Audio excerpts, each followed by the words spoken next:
Alhamdulillahi Rabbil Alamin. Wassalatu wassalamu ala ashrafil anbiya'i wal mursalin Sayyidina wa maulana Muhammad Imamil mufassirin Qaidil muhaddithin Hujjatul fuqaha Wa qudwatil awliya'i was salihin Wa ala alihi wa ashabihi At-tayyibin at-tahirin. Ma'asyiral muslimin yarhamkumullah. Pada subuh yang berbahagia ini, marilah kita tingkatkan ketakwaan kita kepada Allah Subhanahu wa taala. Begitu pula untuk seterusnya, dan tidak lupa kita sembari terus untuk berselawat kepada Nabi sallallahu alaihi wasallam. Pada al dan sahabat sekalian, pada pertemuan yang telah berlalu sidang jamaah yang dirahmati Allah, para pendengar di rumah, kita sudah membicarakan tentang makhluk-makhluk penciptaan Allah Subhanahu wa taala. Satu di antaranya adalah Arasy Allah Subhanahu wa taala, sebagaimana disampaikan di dalam beberapa ayat dan surah yang berbeda, yaitu ada 26 kali penyebutan Arasy di dalam Al-Quran. 21 diantaranya berhubungan dengan Allah Subhanahu wa ta'ala, 4 berhubungan dengan makhluknya, yaitu kisah Nabi Yusuf alaihissalam dan keluarganya. Kemudian 1 sisanya berhubungan dengan Malikah As-Sabah. Maksud kami 4 kali berhubungan dengan Ratu Sabah dan sekali berhubungan dengan Nabi Yusuf alaihissalam. Dia ada 26 kali. Pada subuh yang mulia ini insyaallah kita sedikit beralih kepada pembahasan salah satu daripada makhluk Allah yang besar, yaitu kursi. Kursi Allah Subhanahu wa ta'ala yang disebut di dalam ayat 255 di surah Al-Baqarah. Firman Allah Subhanahu wa ta'ala, wasi'a kursiyyuhus samawati wal ard, wasi'a kursiyyuhus samawati wal ard. Kursi Allah Subhanahu wa ta'ala itu meliputi langit dan bumi. Ini sebuah ciptaan yang juga sangat agung, makhluk yang terhormat. Kalau kita lihat di dalam penyampaian ini yang menyebutkan kata kursi, sehingga ayat ini menjadi label, menjadi nama, menjadi sebutan baginya sebagai ayat Al-Kursi.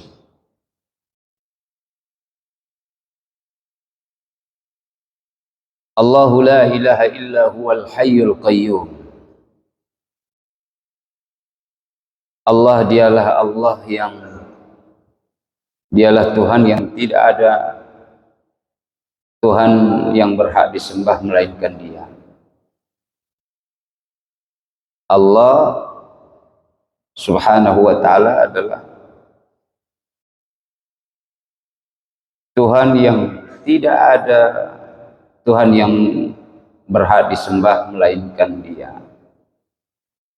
Al-Hayyu Al-Qayyum, yang maha hidup dan maha mengatur seluruh makhluknya.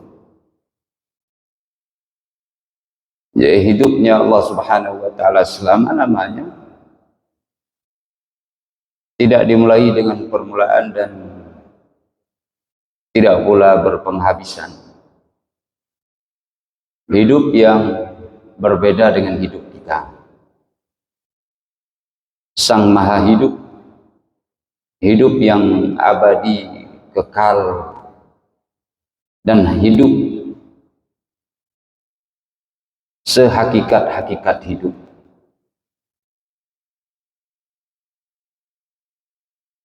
Dia Allah Subhanahu wa taala Maha mengatur. Semenjak dari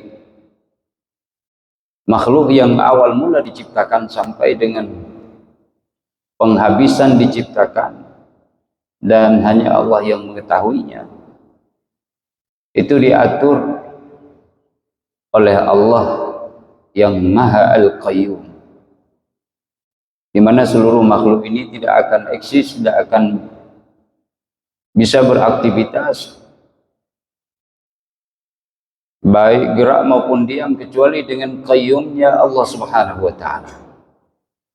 Wala haula wala quwata illa billahil aliyyil azim. Al-Hayyu Al-Qayyum, dua nama asma yang mulia bagi Allah Subhanahu wa taala. La ta'khudhuhu sinatun wa la naum. Allah yang Maha Hidup dan Maha mengatur seluruh makhluknya ini, la ta'khudhuhu sinatun wa la naum. Tidak mengantuk dan tidak pula tidur.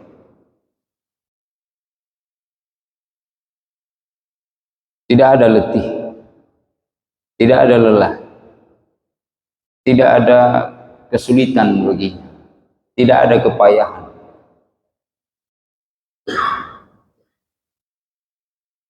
Lahu ma fis samawati wa ma fil ardh. Miliknya apa saja yang ada di langit dan apa yang ada di bumi. Man dzal ladzi yashfa'u 'indahu illa bi'idnih.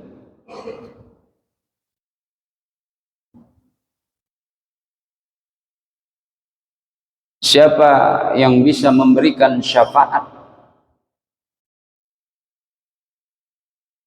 di sisinya? Tentu tidak ada siapapun kecuali dengan izin Allah Subhanahu wa taala. Di syafaatnya ada, tapi tidak ada yang berani memberikannya, karena masing-masing mereka dari makhluk ciptaannya ini adalah lemah. Kalaupun mereka diberikan kemuliaan oleh Allah Subhanahu wa taala berupa ilmu dan amal saleh, berupa kedekatan dengan Allah Subhanahu wa taala sebagai tafaddulan lahum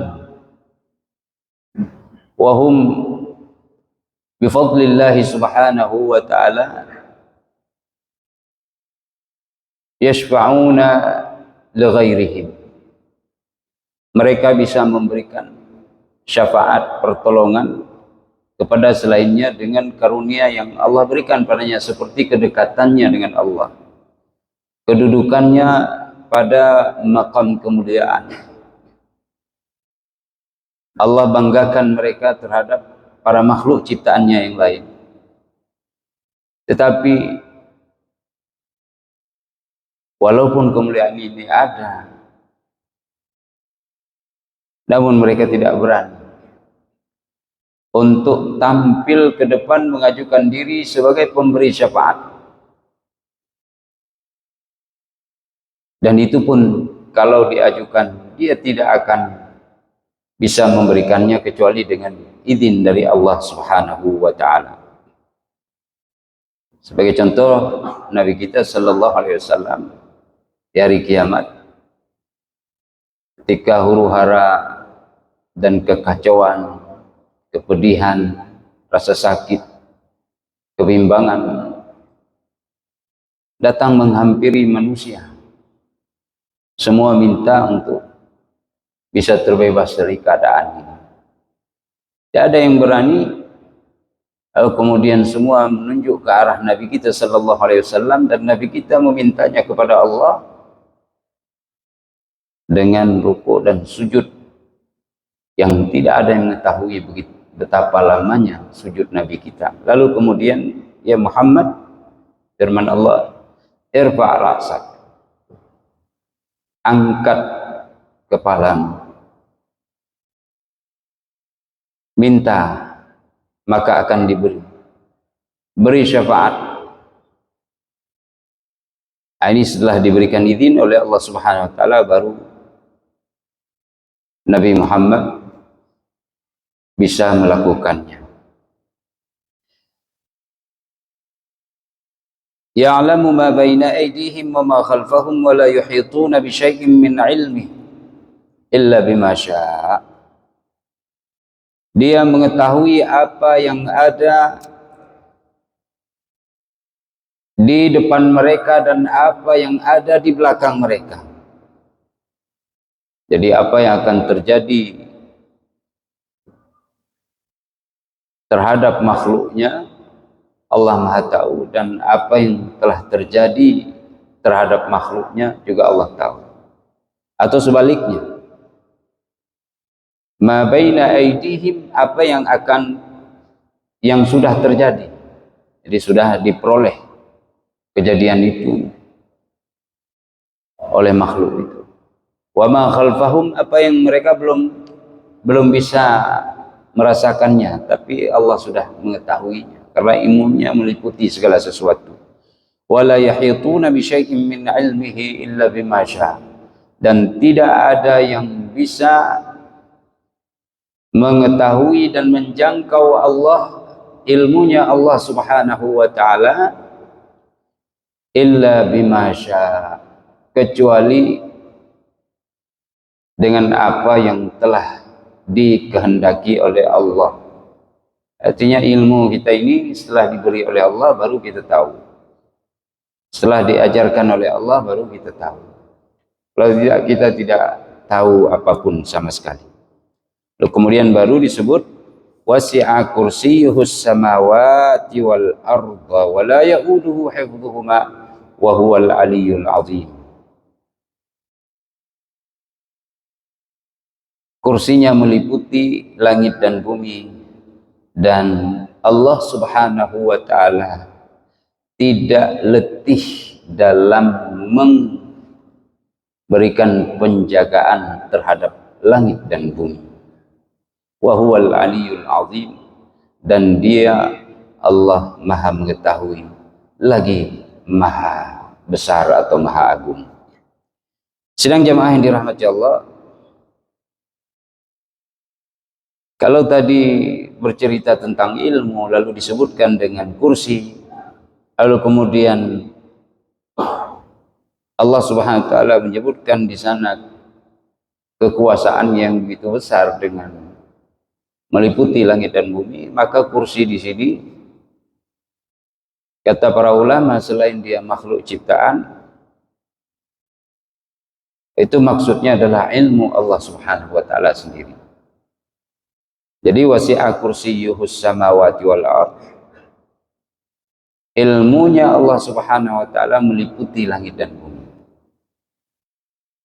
Nah, jadi banyak pendapat para ulama tentang makna kursi ini. Ini ulama sandarkan kepada pendapat Abdullah bin Abbas, salah seorang dari sahabat Rasulullah sallallahu alaihi wasallam.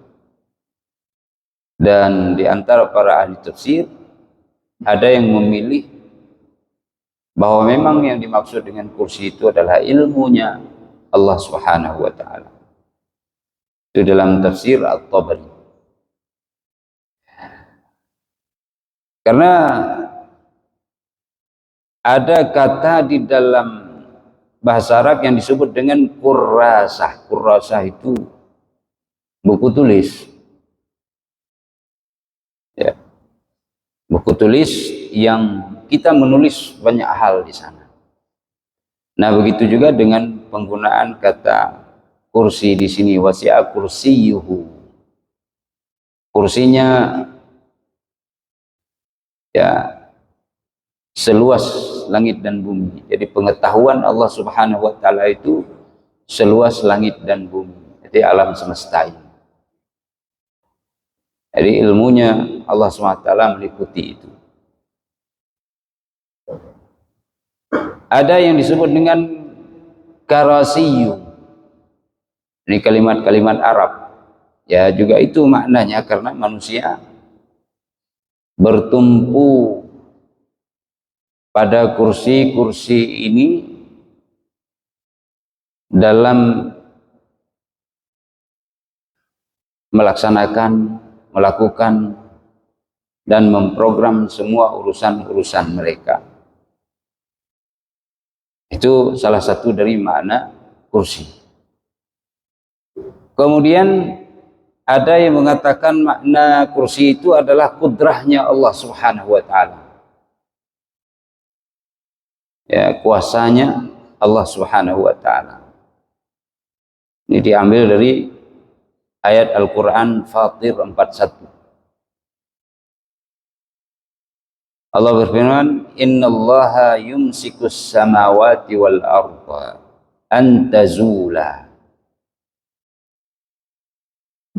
Sesungguhnya Allah Subhanahu wa taala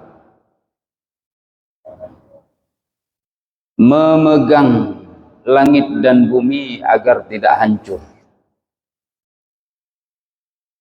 Allah pegang itu. Jadi kalau tadi Al-Qayyum Maha mengatur, nah di sini maknanya. Wala in zalata in amsakahuma min ahadin min ba'di. Sekiranya langit dan bumi itu hancur, binasa, hilang, sirna, adakah selainnya yang bisa memegangnya, mengaturnya? Ada enggak? Enggak ada. Innahu kana haliman ghafura. Sesungguhnya dia Allah Maha Pengampun, ya, Maha Santun, lagi Maha Pengampun. Halim, tidak cepat marah.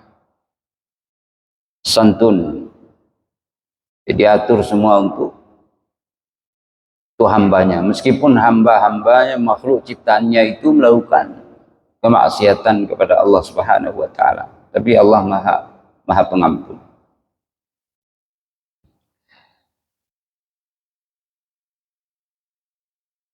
Kemudian ada para ulama, sebagaimana kita pahami tadi makhluk di awal, yang mengatakan bahwa kursi itu terbuat dari mutiara.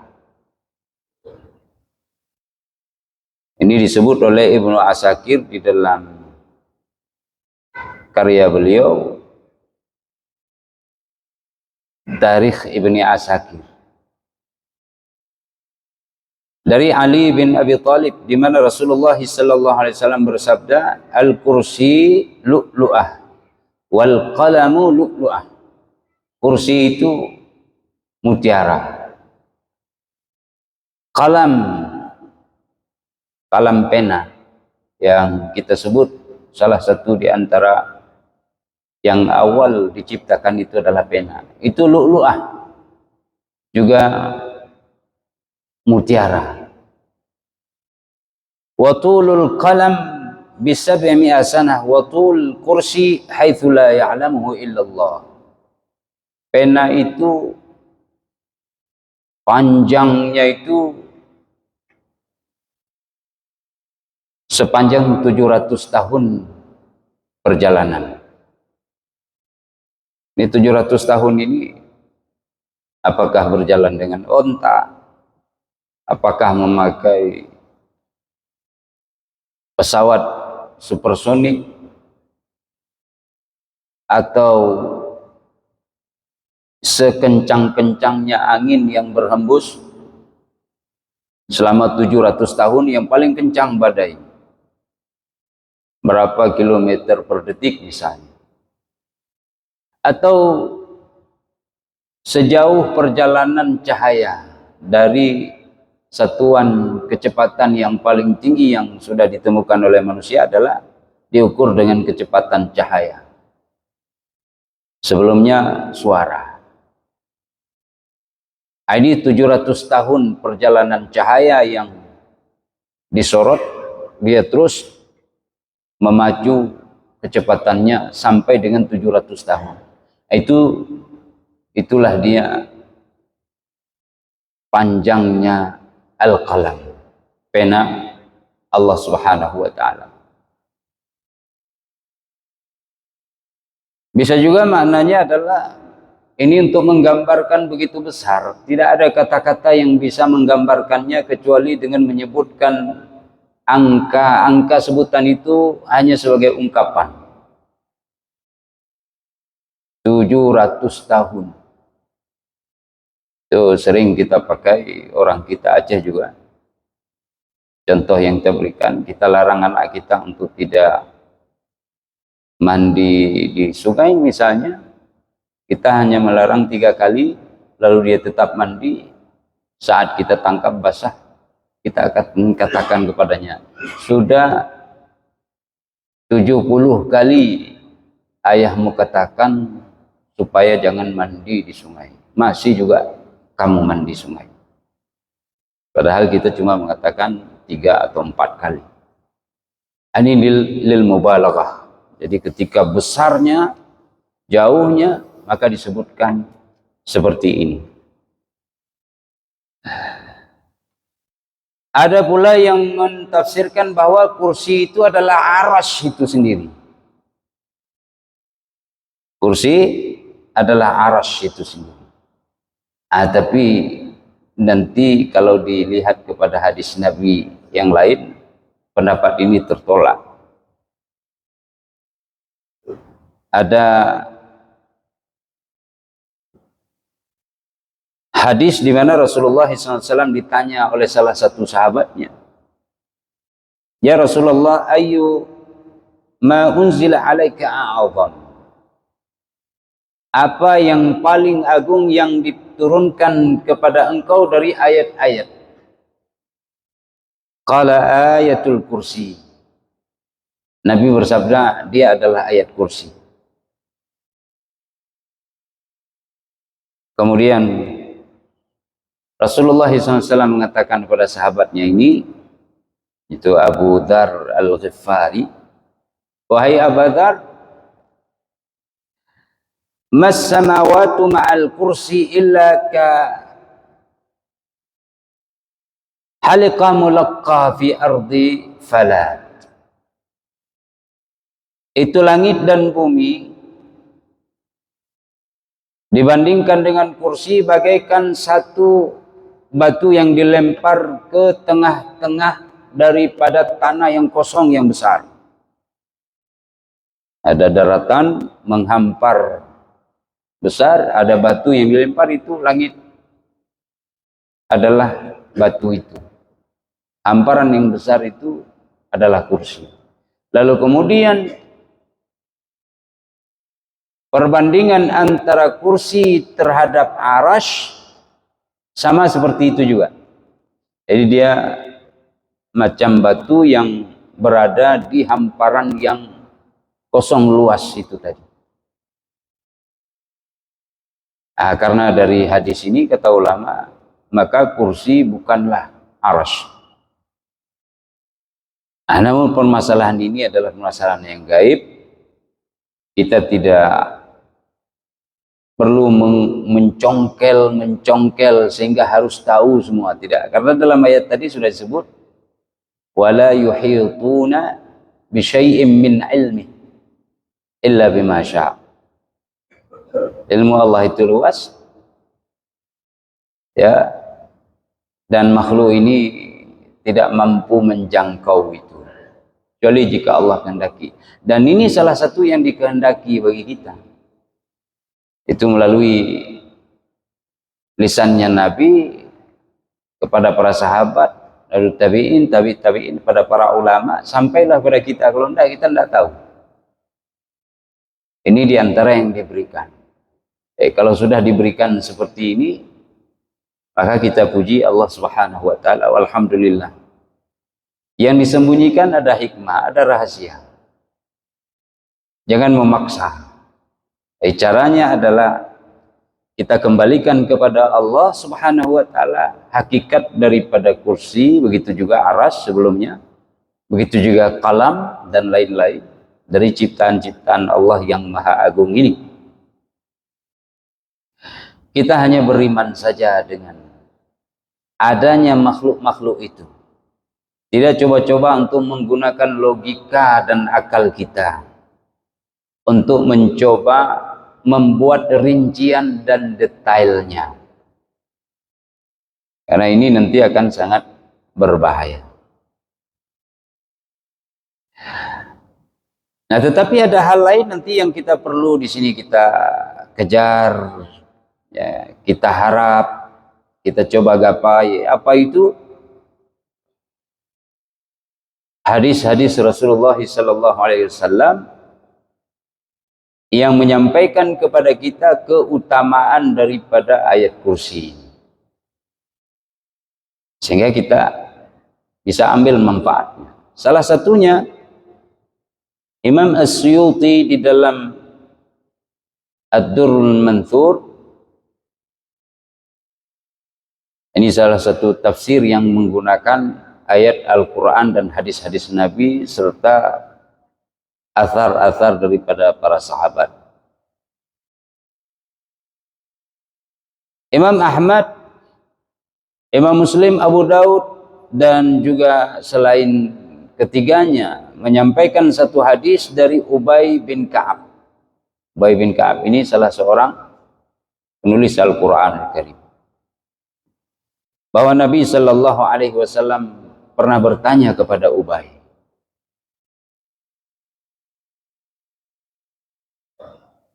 apa ayat yang paling agung yang ada di dalam Al-Quran? Hadisnya panjang. Ubay menjawab, Allah wa Rasuluhu a'lam. Allah lebih mengetahui dan Rasulnya lebih mengetahui. Saya tidak tahu, wahai Rasulullah. Itu makna yang pertama. Yang kedua maknanya, ya walaupun saya tahu, tapi Allah dan Rasulnya lebih tahu. Adab. Para sahabat sering kalau ditanya menjawab seperti itu. Karena kalau tampil langsung memberikan jawaban, bagi mereka nanti takut keliru, khawatir hilangnya adab dengan Rasulullah dan dengan Allah Subhanahu wa taala. Kata Nabi, ayatul kursi. Apa namanya? Nabi berkata kepada sahabat ini dengan pertanyaan berulang-ulang sehingga dijawab nanti. Kata Abu Dzar, ya ayat kursi wahai Rasulullah, yaitu Allahu la ilaha illa huwal hayyul qayyum. Ayat yang kita baca tadi 255 di surah Al-Baqarah. Nabi mengatakan la yuhnikal ilmu aba al-munzir. Wahai Abu Dzar, mudah-mudahan ilmu pengetahuan bisa menyelamatkan engkau. Walladzi nafsi biyadihi, demi jiwaku berada di dalam genggamannya. Innalaha lisanan wa syafatain. Sesungguhnya ayat kursi itu memiliki lisan dan memiliki sepasang bibir. Tuqaddisul malika 'inda sakil 'arsy. Dengan lisan dan kedua bibirnya, ayat kursi ini mensucikan Allah Subhanahu wa taala di pilar daripada arsy. Di arsy Allah itu punya pilar. Ya, pilarnya itu ada ayat kursi yang memuji dan mensucikan Allah. Ini kata Rasulullah sallallahu alaihi wasallam. Di dalam hadis yang lain itu juga Abu Dzar, sudah salat wahai Abu Dzar? Belum, saya belum salat Rasulullah. Qum fasalli. Ayo salat dulu, ini salat sunat. Lalu aku pun salat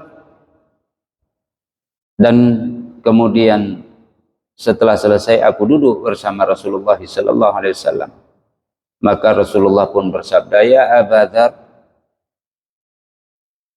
wahai Abu Dzar, mintalah perlindungan kepada Allah dari syaitannya manusia dan jin.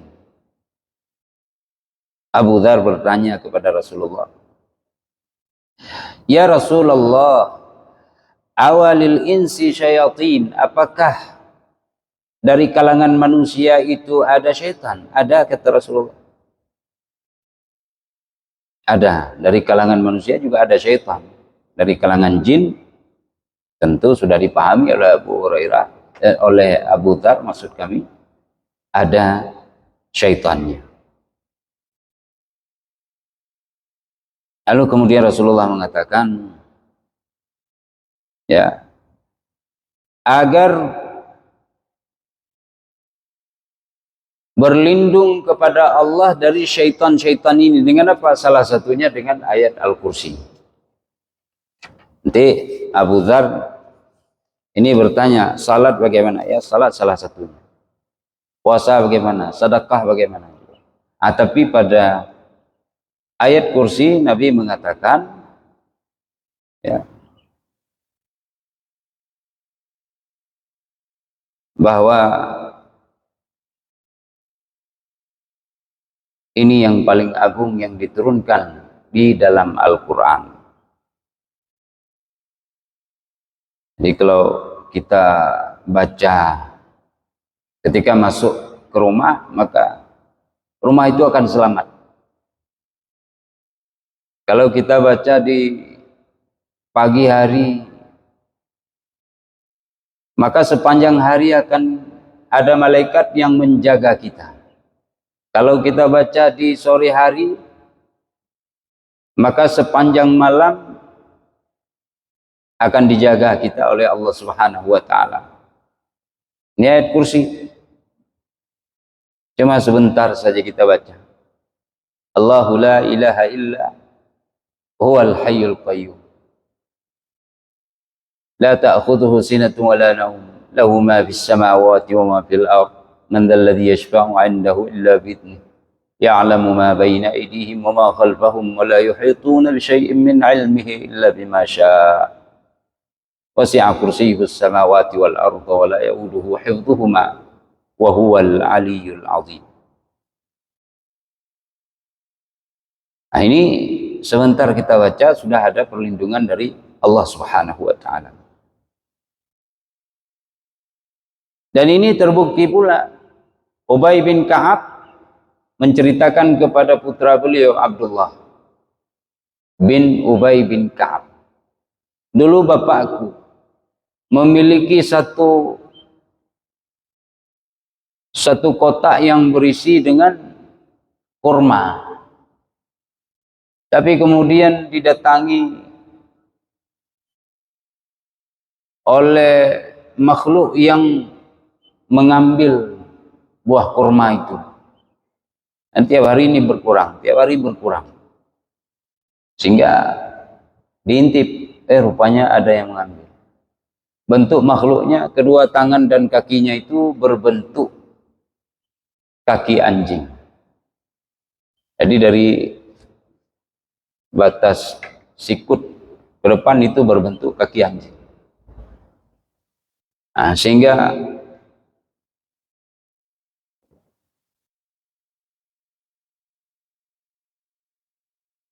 ditangkap, lalu kemudian minta dilepaskan dan mengajarkan kepada Ubay bin Ka'ab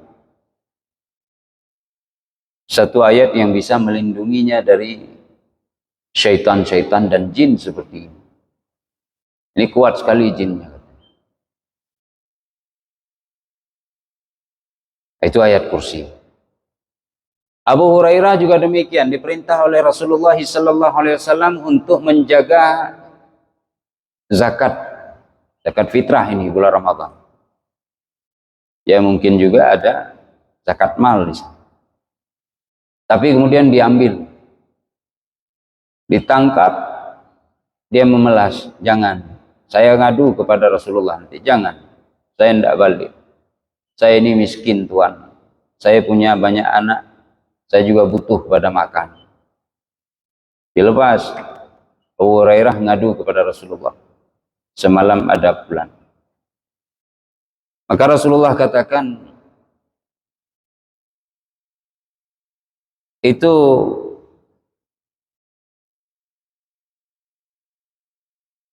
innahu qad kadzdzabaka wa sayauд. Dia berdusta dan pasti akan kembali. Karena Rasulullah yang katakan demikian, ya Abu Bakar ngintip lagi. Dimata-matai, betul, ditangkap lagi. Kamu sudah mengaku tidak akan kembali, tapi juga kembali. Nah, itu terjadi sampai dengan 3 kali. Sehingga kalau disingkat hadis ini, sudah 3 kali kamu mengatakan tidak akan kembali, tapi malah engkau kembali. Bagaimana ini? Sungguh saya akan sampaikan pada Rasulullah. Dan ditangkap ini orang. Tapi kemudian dia katakan, ini betul-betul janji, saya akan ajarkan kepada engkau satu ilmu yang dimana dengan ilmu ini, atau dengan pengajaran ini, kamu akan terproteksi dengannya. Maka diajarkanlah. Apa itu? Baca ayat kursi. Idza awaita ila firashika faqra ayatul kursi. Kalau kamu mau tidur, baca ayat kursi. Allahu la ilaha Allahu la ilaha illa huwal hayyul qayyum sampai dengan akhir. Ya, satu ayat ini. Fa innahu lan yazala 'alaika minallahi hafizun wa la yaqrabuka syaitanun hatta tusbiha. Kalau kamu baca ini, Allah akan kirim penjagaan dari sisinya, dan tidak ada satu syaitan pun yang bisa mendekat kepada engkau sampai dengan pagi. Maka aku lepas dan kusampaikan itu kepada Rasulullah. Apa kata Rasulullah? Dia memang pendusta, tapi dalam sisi ini dia benar. Jadi ayat kursi ini bisa menjadi benteng, bisa memproteksi seseorang dari syaitan. Sekaligus Allah memberikan perlindungan terhadap orang yang membaca itu. Jemaah yang dirahmati Allah, para pendengar di rumah, ada kisah disampaikan oleh Al-Baihaqi dari Ibnu Mas'ud. Kata Ibnu Mas'ud, ada seorang lelaki dari manusia keluar lalu jumpa sama jin. Jin itu dia tantang laki-laki ini. Kalau kamu bisa kalahkan saya akan ajarkan kepadamu satu ayat yang apabila kamu membacanya, rumahmu tidak akan kemasukan daripada syaitan. Maka tantangan ini diladeni, dilayani oleh manusia ini. Fasarra'ahul insiyu. Lalu kemudian mereka bergulat, dan syaitan atau jin ini kalah bergulat sama manusia ini. Mana yang kamu mengajar tadi? Apa itu? Kamu baca ayat kursi, maka rumahnya, kalau sudah kemasukan syaitan, dia terbirit-birit, lari, tidak masuk lagi. Kalau dia belum masuk, maka tentunya dia tidak bisa masuk lagi. Maka orang bertanya kepada Ibnu Mas'ud, Ibnu Mas'ud, itu siapa sih orangnya? Jangan-jangan Umar bin Khattab. Ya siapa lagi kalau bukan beliau? Jadi yang berkelahi sama syaitan, Umar bin Khattab radhiyallahu anhu, ya, wa ardah. Kemudian ada hadis lainnya lagi dari Al-Baihaqi, atau riwayat Imam Al-Baihaqi dari Ali bin Abi Thalib, bahwa beliau karramallahu wajhah mengatakan, sami'tu Rasulullah sallallahu alaihi wasallam yaqul, aku mendengar Nabi sallallahu alaihi wasallam bersabda, man qara'a ayatal kursi fi duburi kulli salatin lam yamna'hu min dukhulil jannah illal maut. Siapa yang senantiasa membaca ayat kursi setiap kali selesai salat, maka dia tidak akan terhalang untuk masuk ke dalam surga kecuali kematian. Ya. Wa man qara'a hina ya'khudhu madja'ahu amanahu Allahu ala darihi wa dari jarihi wa ahli duwairat haulah. Dan siapa yang membaca ketika akan tidur, maka Allah Subhanahu wa taala akan kasih keamanan untuk rumahnya, untuk rumah tetangganya, dan rumah-rumah yang ada di seputaran rumah dia. Maka ini keniscayaan, keimanan harus ada kita, lalu yakin betul ada pengagungan terhadap ayat ini. Biasakan baca, kebakaran tidak akan terjadi, pencurian tidak akan terjadi, ya, seperti itu.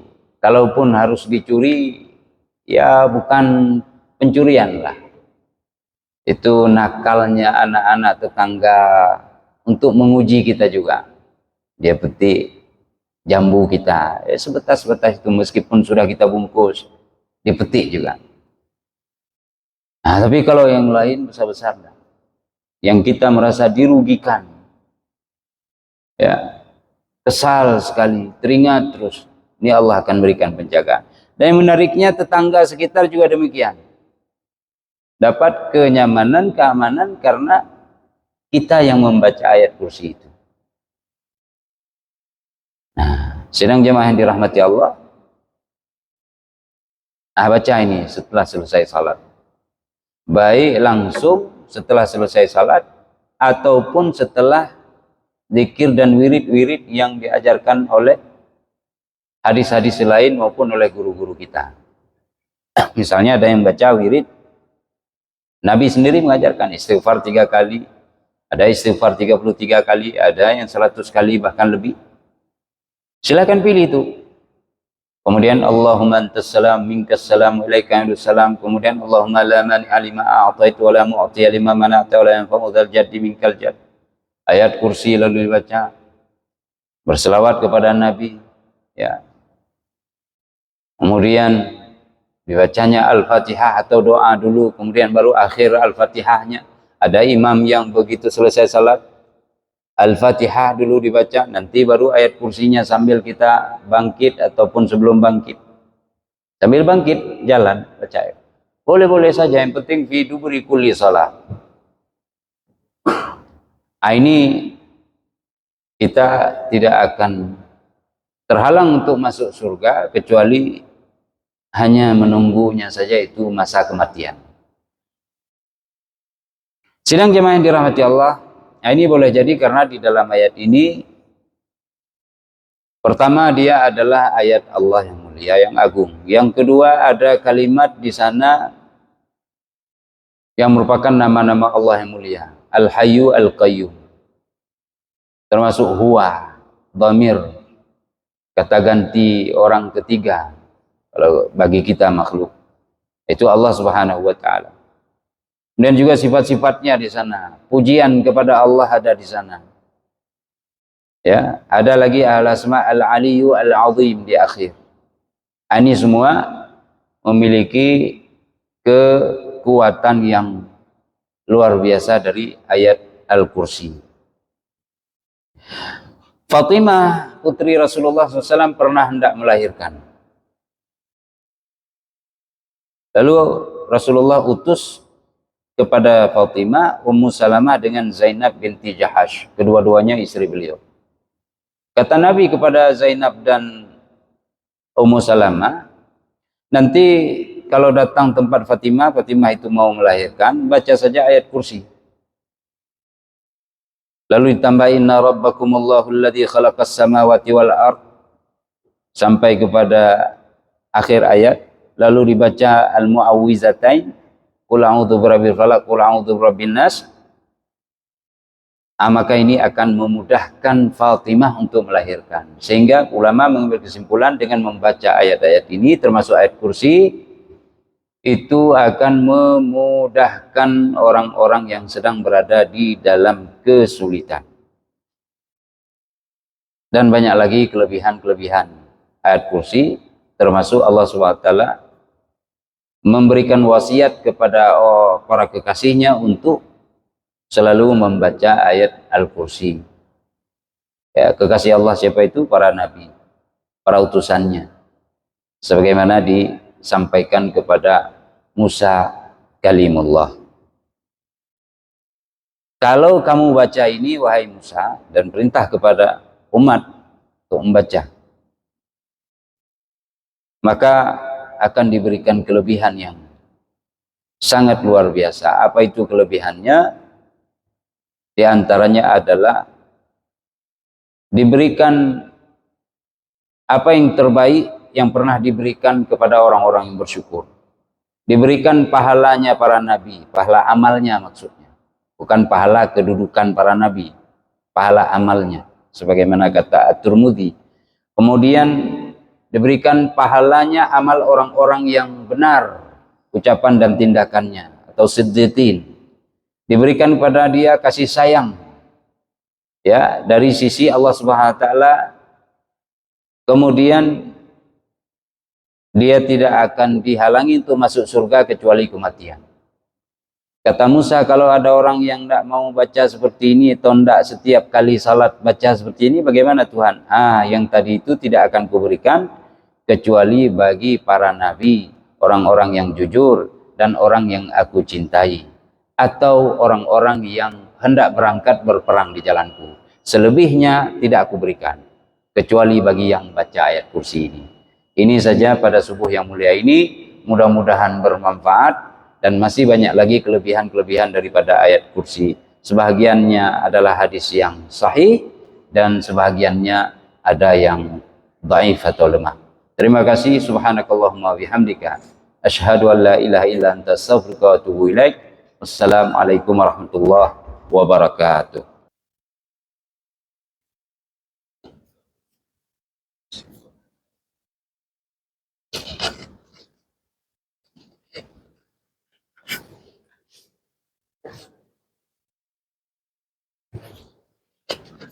Sehat. Sehat.